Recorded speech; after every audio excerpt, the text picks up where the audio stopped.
नमस्कार दोस्तों, एक बार फिर से मैं मोहन स्वागत करता हूं आपका हमारे YouTube चैनल में। आज की कहानी का शीर्षक है बूढ़े पिता की देखभाल। तो आइए शुरू करते हैं आज की कहानी।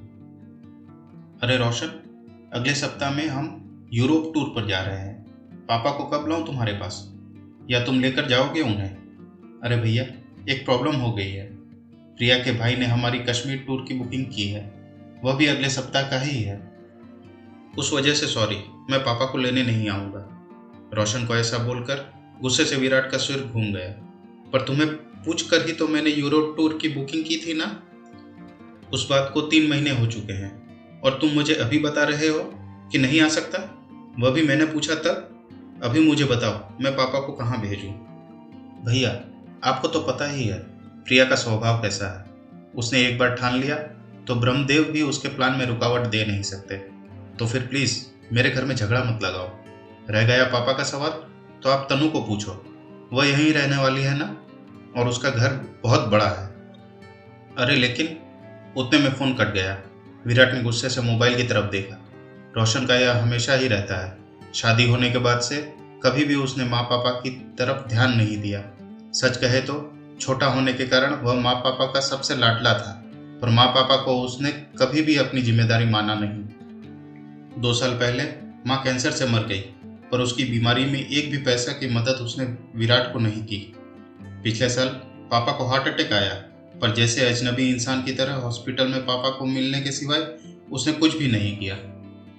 उसने पापा को तनु के पास रखने के लिए कहा था, पर तनु के बारे में विराट संकोचा रहा था। तनु, यह उनकी छोटी बहन थी, एक नंबर की लालची और स्वार्थी औरत थी। माँ थी तब तक माँ से मीठी बातें करके अच्छी अच्छी साड़ियाँ गिफ्ट लेती थी। परिस्थिति अच्छी होते हुए भी पति को बिजनेस को चाहिए ऐसा बोलकर उसने माँ पापा से 10-12 लाख ले लिए थे, पर वापस देने का सोचती भी नहीं थी। रिश्ते बिगड़े नहीं इसलिए विराट भी कभी बोला नहीं, पर उसकी पत्नी जागृति यह सब देख रही थी। उसकी खुसुर फुसुर चल रही थी। विराट उसकी तरफ ध्यान नहीं देता था। माँ के जाने के बाद वैसे तनु को भाई, पापा, भाभी से इंटरेस्ट खत्म होने लगा। उसने बेमन से तनु को फोन किया। तनु, हम यूरोप टूर पर जा रहे हैं 15 दिनों के लिए। पापा को लेकर आऊं क्या तुम्हारे घर? अरे भैया, मेरी ननद आ रही है डिलीवरी के लिए मेरे पास। मुझे बताओ, मैं उसकी तरफ ध्यान दूं कि पापा की तरफ? लेकिन तनु, तुम्हारा घर तो बहुत बड़ा है, पापा कहीं पर भी रह सकते हैं। नहीं पापा, उनको फिर से अटैक आया तो मैं कहाँ ढूंढती रहूं डॉक्टर को। इससे अच्छा तुम एक काम करो, उनको 15 दिनों के लिए वृद्धाश्रम में भेज दो, कोई दिक्कत नहीं होगी फिर। तनु, हम 3 भाई बहन के होते हुए भी उनको वृद्धाश्रम में भेजना अच्छा नहीं लगेगा। देखो भैया, मैं नहीं रख सकती उन्हें। अगर आपको मेरा सुझाव पसंद नहीं आया तो फिर तुम ही देखो बाबा क्या करना है। इतना कहकर उसने भी फोन कॉल कट कर दिया। घर आने के बाद विराट से, पापा को कहाँ भेजेंगे? जागृति ने यह पूछा। हमेशा की तरह वह भड़की। हमने क्या ठेका लेकर रखा है क्या पापा को संभालने का? इन दोनों की कोई भी जिम्मेदारी नहीं है क्या? उसका बोलना भी सच था। बड़ा बेटा इस रिश्ते से विराट ने माँ पापा की जिम्मेदारी खुद से स्वीकार की। पहले माँ और उसके बाद पापा की बीमारी की वजह से वह दोनों एक साथ बाहर भी नहीं जाते थे। कोई एक तो घर पर चाहिए था। इस बार रोशन पापा को संभालने के लिए तैयार था, इसलिए उन दोनों ने यूरोप टूर की बुकिंग की थी। हनीमून के बाद पहली बार दोनों और बच्चे एक साथ ट्रिप पर जाने वाले थे। ट्रिप के सब पैसे दिए गए थे और आज अचानक रोशन ने मना कर दिया। वह सुनकर जागृति रोने लगी। विराट ने उसे समझाने की बहुत कोशिश की, पर वह मानने के लिए तैयार ही नहीं थी। मुझे कुछ नहीं पता, कुछ भी करो, हम ट्रिप पर जाएंगे ही जाएंगे। पापा को पोता पोती से सब बातें मालूम पड़ी। वह विराट को बोले, अरे क्यों इतनी टेंशन ले रहे हो तुम? रहूंगा मैं अकेले, जाओ तुम सब। ऐसा क्यों बोल रहे हो पापा? आपको एक अटैक आ चुका है, आपका बीपी और शुगर हमेशा कम ज्यादा होता रहता है, कैसे छोड़ें आपको अकेला यहाँ पर? विराट सच बोल रहा था, इसलिए पापा चुप बैठे थे। टूर पर जाने के लिए अभी 3 दिन बाकी थे, पर रास्ता निकल नहीं रहा था। विराट को टेंशन होने लगी थी। उसने सभी विकल्प सामने रखकर देखा। अंत में खुद की टूर कैंसिल करके जागृति और बच्चों को टूर में भेज देना ही उससे सही विकल्प लगा। जागृति का गुस्सा और 2 लाख का नुकसान भी होने वाला था, पर उसके पास ऐसा करने के अलावा कोई दूसरा रास्ता नहीं बचा था। अंत में उसने अपना निर्णय पक्का किया और जागृति को फ़ोन करके सूचना दी। वह तो रोने लगी, पर उसे समझाने के बजाय फ़ोन काट दिया। बाद में ड्राइवर को फ़ोन करके तैयार होने के लिए कहा और वह ऑफिस के बाहर आकर गाड़ी में बैठ गया। गाड़ी ट्रैवल एजेंसी की तरफ ले जाने को कहा। बहुत टेंशन में दिख रहे हो साहब, उसके ड्राइवर जगन ने उससे पूछा। फिर विराट ने सब बात उसे बताई। वह सुनने के बाद वह बोला, अरे साहब, फिर तुम क्यों ट्रिप कैंसिल करते हो? साहब, मैं मेरे घर लेकर जाता हूँ बड़े साहब को। नहीं नहीं, क्यों तुम्हारी फैमिली को परेशान करना? पापा की ज़्यादा देखभाल करनी पड़ती है, उनकी दवाइयों का, खाने पीने का वक्त देखना पड़ता है। अरे साहब, उसमें क्या है, हम भी अपने पिताजी का करते हैं ना, उनका भी बाईपास हुआ है, आपको भी पता है यह सब। मेरे पिताजी बड़े साहब को पहचानते हैं, दोनों की अच्छी दोस्ती हो जाएगी। देखो, वह कुछ नहीं, मैं बड़े साहब को लेकर जाऊंगा। एक ड्राइवर के घर पापा को भेजना विराट को कुछ अच्छा नहीं लगा, लेकिन ड्राइवर का हट देखकर उसने पापा को ही पूछकर फैसला लेना सही समझा। ठीक है, चलो गाड़ी घुमाओ, हम पापा को भी पूछते हैं। वह रेडी हो जाएं तो मुझे कोई दिक्कत नहीं है। जगन बहुत खुश।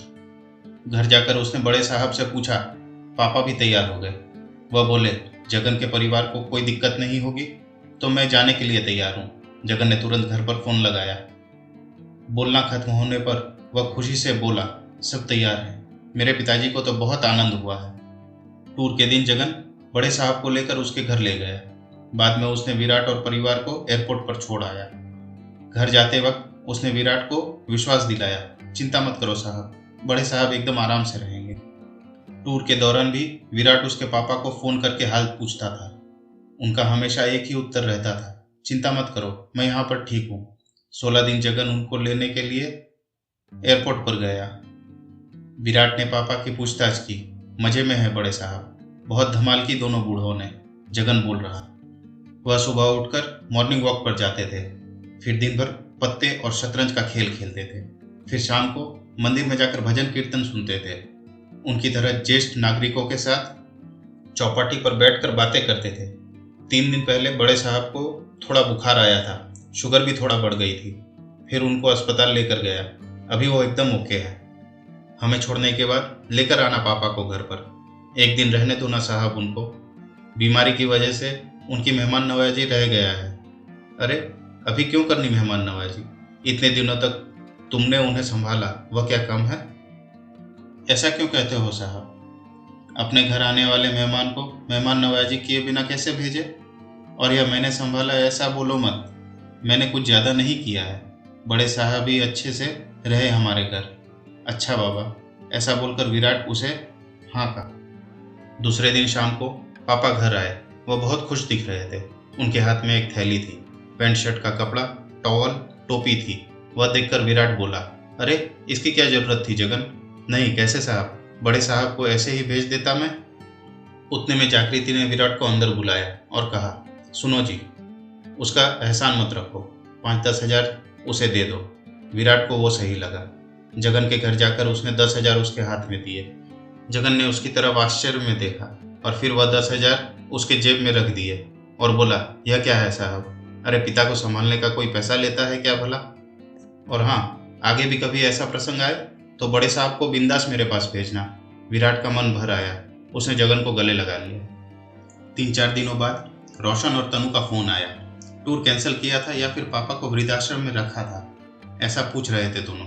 विराट के मुंह से इतना ही निकला कि उस दिन असल मायने में मुझे भाई मिला जिसने पापा का ख्याल रखा। कैसी लगी आज की कहानी दोस्तों? अगर कहानी पसंद आई हो तो एक लाइक और शेयर अवश्य करें, और अगर चैनल पर नए आए हैं तो चैनल को सब्सक्राइब कर बेल आइकन को प्रेस करके ऑल नोटिफिकेशंस को ऑन कर लें, जिससे कि हमारे आने वाली हर एक कहानी की सीधी नोटिफिकेशंस आपको मिलती रहे। तो चलिए मिलते हैं एक और नई कहानी के साथ हमारे अगले वीडियो में। तब तक के लिए अलविदा दोस्तों।